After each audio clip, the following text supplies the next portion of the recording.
All right, students, for this day 3 of the notes, we're going to now put the skills previously reviewed together to find lines that are parallel and perpendicular to the given information that you have. So for example, the first one says write an equation of a line that passes through the point -1, 1, and it is parallel to the equation y equals 2x minus 3.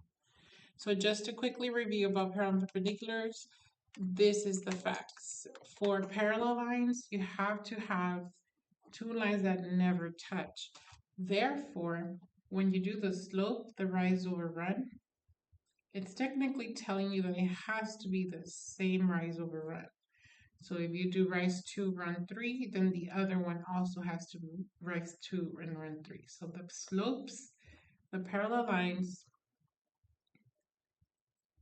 are same slope or have the same slope.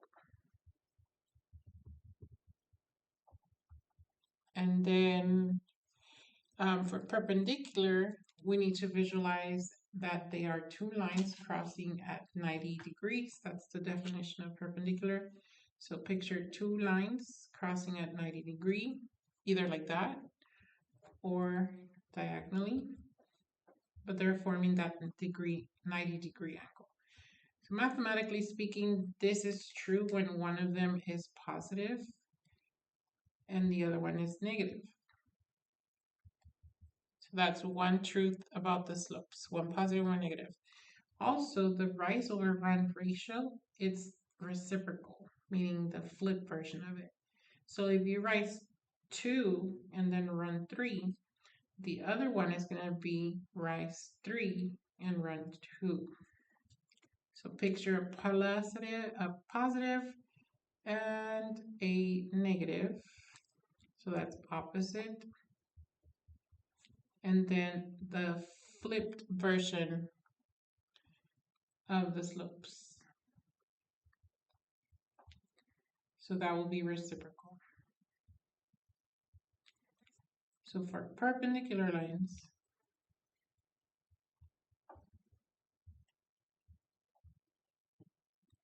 you need, or the slopes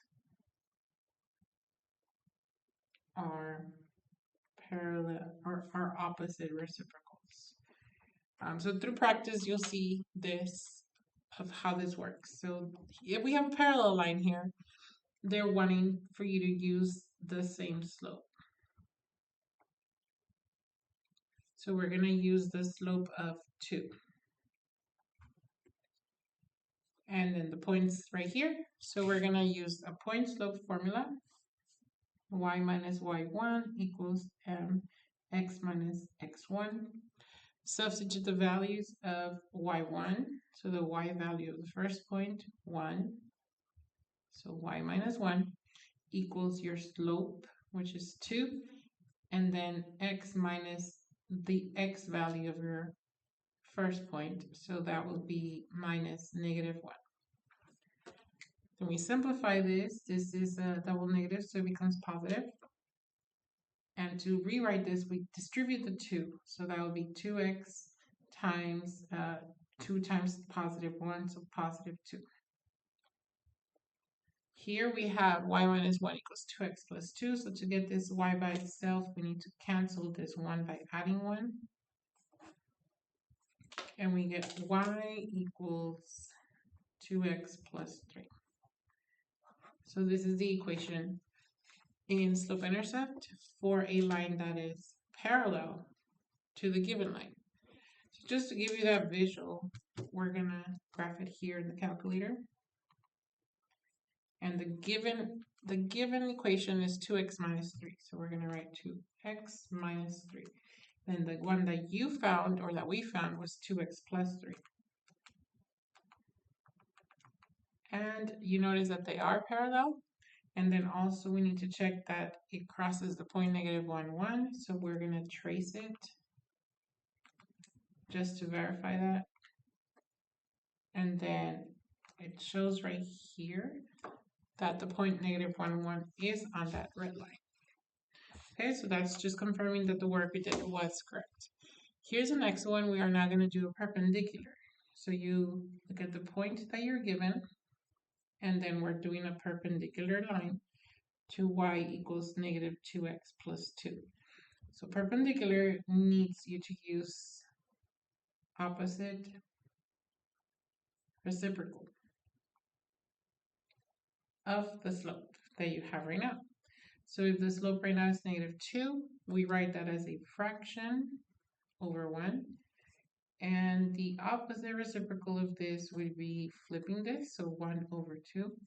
And this is negative, and this is positive. So this is the slope we're going to use on the new line we're creating. So y equals, or actually no, it's y minus y1 equals mx minus x1. We also can substitute the y, the m, and the x all at once. So we're going to write the y value there. Y minus 3 equals the perpendicular slope, so 1/2, x minus the x value. And to rewrite this to slope-intercept, we distribute the 1/2 in, 1/2 x, 1/2 times negative 2, that's half of 2 is negative 1. And then we write the 3 on the other side. So we cancel it on the left side. And that gives us y equals 1/2 x plus 2. Just to confirm that those are perpendicular, I'm going to graph them. And we get the original, which is negative 2x plus 2. And we're going to graph the perpendicular one that we found, which is y equals 1/2 x plus 2. So it's hard to tell here because of the way it's graphed, but these are perpendicular lines.